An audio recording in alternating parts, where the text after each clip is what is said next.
If you just stop doing these things in your relationship, he is going to respect you and he is going to love you forever. A lot of these things are done by women and they think that they are feminine traits, or they think that they are acceptable to do because they are a woman. However, these are the things that are making your partner lose respect for you. These are the things that are going to determine whether or not you really are his dream girl or you are just a placeholder. I have so much to share, so let's not waste any more time. Let's get into it. So first things first is the Backseat Princess. Now, I know what you're thinking. You've never really heard of Backseat Princess, and there is a reason why you've never heard of that, and you have heard of Passenger Seat Princess. You are never, ever, ever to give up your Passenger Princess rights for his friends. Now, let me give you an example. Let's say you and him are driving, you're in the passenger seat, and you are going to pick up some of his friends. Now, there is a friend of his that is about to get into the car. Now, there are two things that can happen in this scenario, which both equate to criminal offenses. This is just completely unacceptable behavior, and he is not going to respect you if you do or accept either of these, okay? So, option one is you see his friend coming to the car and you quickly start unbuckling your seatbelt and you're like, hold on, one moment, why don't you sit here? Yeah, because you are so much bigger than me, you will be much more comfortable here and I'll just cram in the back. Don't worry about me. The second option of things that could happen, which also equate to a criminal offense, like I said, is your partner says to you, darling, you don't mind getting in the back, do you? Because my friend's going to get in, so I think he'll be more comfortable here. But you don't mind sitting in the back, right? As a feminine woman, your comfort is above all. You have to put your own comfort above everything else, especially above his friend's comfort. Whenever my partner and I are driving and we are going to pick up his friends, he always says to them, you can get in the back. And if they don't want to get in the back, then they can get an Uber. He would be strapping them to the roof before he even offered up my seat. If you are the type of woman watching this and you are like, yes, that sounds a lot like me, I'm the type to offer up my seat for his friends, then it's really simple what you need to implement now. All you need to do is just remain seated. And if it is the other option and it's your partner who is saying, darling, in the back, you don't mind, do you? You are going to say, actually, darling, I'm really comfortable here. I think I'm gonna stay here. I like this seat. It's my seat. Love my little passenger princess seat. I'm sure he'll be fine in the back though. He'll be fine. And then just carry on with whatever it was that you were doing. When you do this, he is going to respect you more. If he is able to push you into the back seat, how important are you to yourself? How important is your comfort to yourself? If you really want a man to cater to your comfort, cater to your desires, cater to your needs, then he needs to see that you are the type of woman who prioritizes those needs above everything else. That way he will mirror the energy that you are giving, okay? Remain seated or use the feminine response. Either way, you are not getting up out of that seat. The only version of reality where his friend would be in the front seat and you would be in the back is if he had a medical condition, or if you were rushing him to the hospital, if there was a life on the line. Then, okay, we can waive that rule. That's absolutely fine. But in an everyday situation, absolutely not. Okay? Not around here. The next thing is stop being so agreeable. I think a lot of women think that being a feminine woman is to be an agreeable woman and to let him lead, but this is false. It's good to be agreeable sometimes, but if it's frequent and often and it's about everything, then you really do become muted in this relationship. Let me give you an example. Let's say it's a Sunday, you and your partner are getting cozy on the sofa. Earlier in the week, you had seen something that you really wanted to watch with your partner, but he gets the remote before you and he finds something else that he wants to watch. You don't particularly want to watch this. However, you want to be the agreeable good girl. You want to be a good girl and you say, yeah, that's fine. We can watch that. But you and I both know that you are going to be sat on your phone scrolling endlessly on Instagram or TikTok or YouTube, and you're not really going to be engaged with him watching this show, so it's not going to be enjoyable for you. But you want to be agreeable because you want him to be happy, and his happiness is everything to you, right? Wrong. You have to prioritize your happiness as well in order for him to respect you. You cannot just think that if you stay quiet and you are this good girl that he is going to enjoy his time a lot more if you allow him to watch whatever it is that he wants to watch, regardless of whether you are having a good time and enjoying it or not. At least he's in your company, and at least you get to spend some time with him, and you want him to ultimately be happy.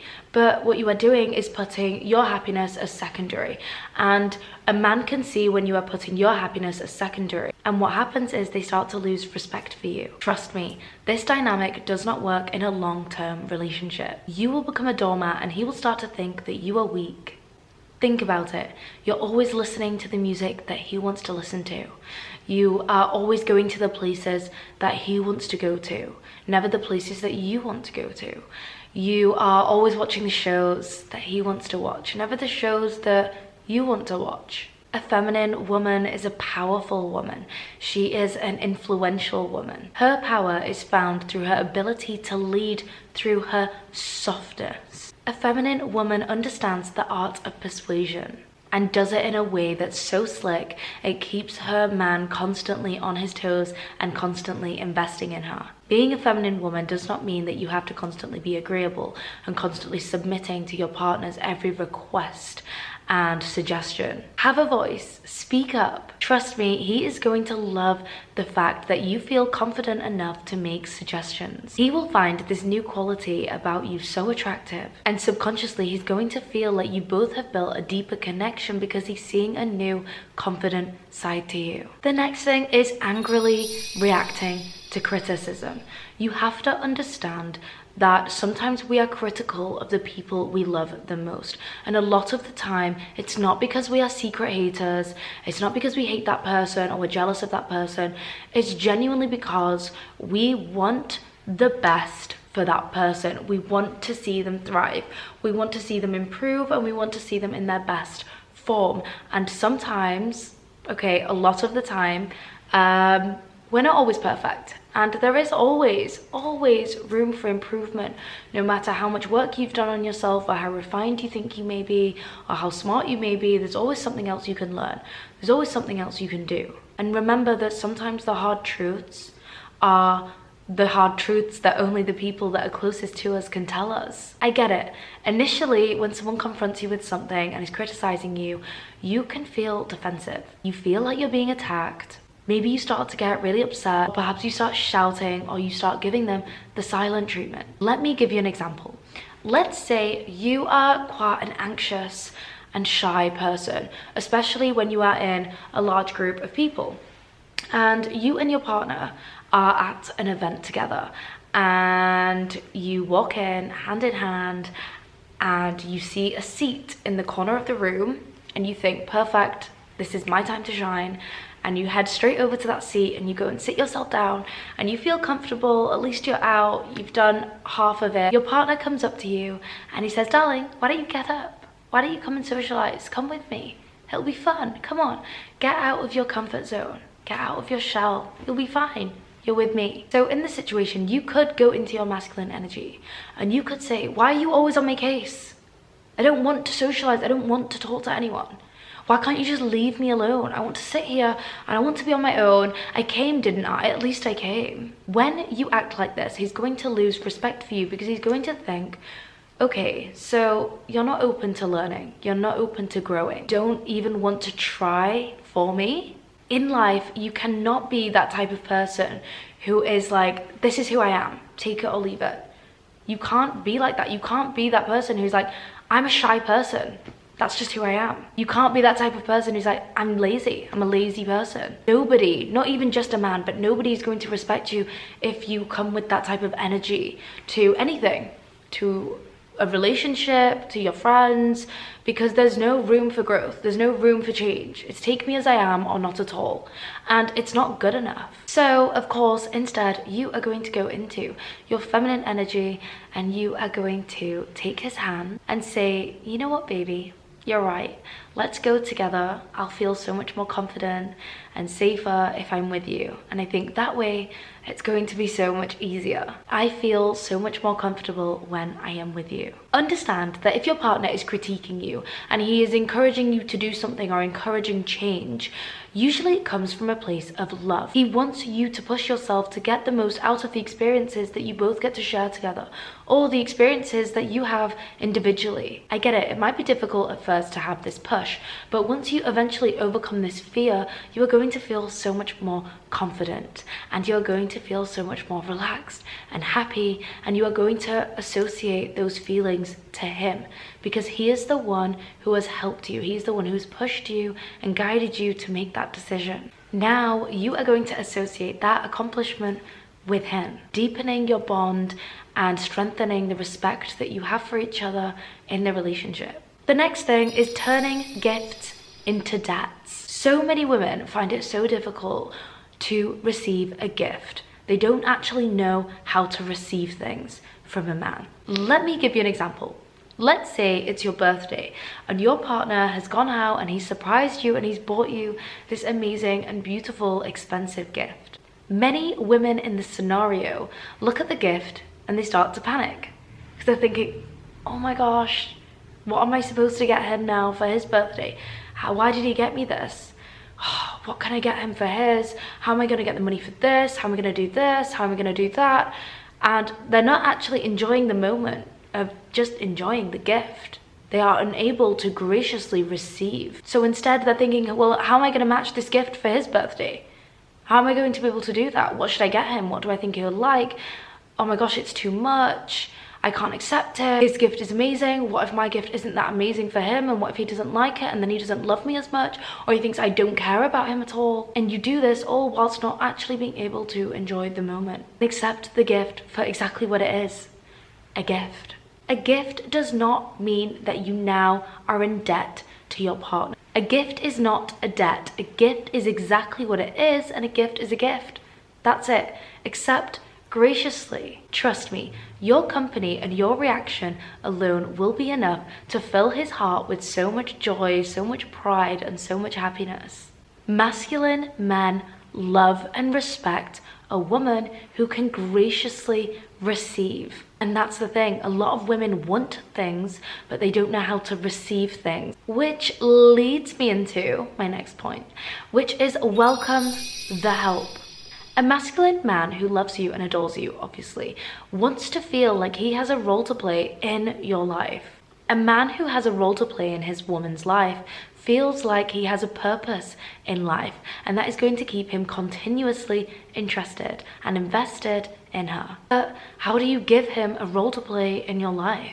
First of all, you need to start welcoming the help. Let me give you an example. Let's say you are married with your husband, you have 2 beautiful children, you have just cooked dinner for everyone. Everyone's sat around the table waiting for their food. You come, you bring the food over to them, you sit down with them, you all eat your meal, and it's an amazing meal. You're all laughing and joking and having a great time. So you get up, you start to clear the table, everyone's finished eating, you're carrying the plates to the kitchen, and your partner says, darling, do you need any help? And being the good girl that you want to be so badly, you say, no baby, don't worry, you sit down, put your feet up, I've got this. Although you could have really done with the help, you're feeling pretty exhausted from the day that you've had earlier. You and I both know that it would be 10 times quicker if he just got up and helped. So instead, you are going to go into your feminine energy and you are going to say to him, actually, darling, that would be amazing. Yeah, I would love your help. It's actually going to be so much quicker if you and I do this together, and then we can spend a little bit of quality time together. Perhaps we could put on a movie. How nice would that be? You do not have to struggle alone as a feminine woman. You should never struggle alone as a feminine woman. What you will find when you enter your feminine energy is people want to help you, but you have to be able and willing to receive the help. Otherwise, you will always be stuck doing everything on your own way, which honestly is exhausting. The next thing that you are doing, which needs to be stopped, is you are taking the bait. Men will often ask questions which only require a rhetorical response. Men do this thing sometimes when they are asking you something, but really what they are doing is thinking out loud. These are the types of questions he will ask you, but really you know that there are things that he can figure out on his own. And in fact, you don't need to go into problem-solving mode, but it's so easy to take the bait in these situations. So I'm going to give you a heads up here right now and give you some examples of questions that you need to give a rhetorical response to. So a rhetorical response is saying something like, that's a good question. It's essentially saying, I don't know, figure it out on your own, without saying, I don't know, figure it out on your own. So back to the examples of some questions that you might hear your partner say where you are supposed to give this response. He might say, when is my car registration due again? In which you would respond, that's a good question. He might call you and say, baby, what should I have for lunch? In which you would respond, that's a good question. You might be driving with him and he's in the driver's seat and he might say, where should I park? And you would say, you guessed it, that's a good question. You might be in a restaurant and he might be paying the bill and he might say, baby, how much should I leave as a tip? In which you are going to respond, that's a good question. When you don't give these questions a specific answer, you might feel this feeling of loss of control. However, what you're really doing is you're showing your partner that you actually trust him enough to think for himself and make his own decisions, which in turn, in the long run, is going to make him love you and respect you so much more. The times when you definitely should give your opinion is when it involves you, when it involves your desires, your wants, your needs. It's not decisions that are these superficial things that he can figure out on his own. So let me give you an example. If he says, where shall we go for lunch today, darling? Then of course, if you have something specific in mind, like somewhere that you want to go, mention it. Say, yeah, I want to go here. It would be amazing, let's go. If you don't know where you want to go, let him choose, that's fine too. Or if you have a baby together and he says, what shall we dress the baby in today? Then obviously you have a say in that and you can say, I think this outfit is so cute, let's do this one. Or if he says to you, which apartment should I buy for us? This one or this one?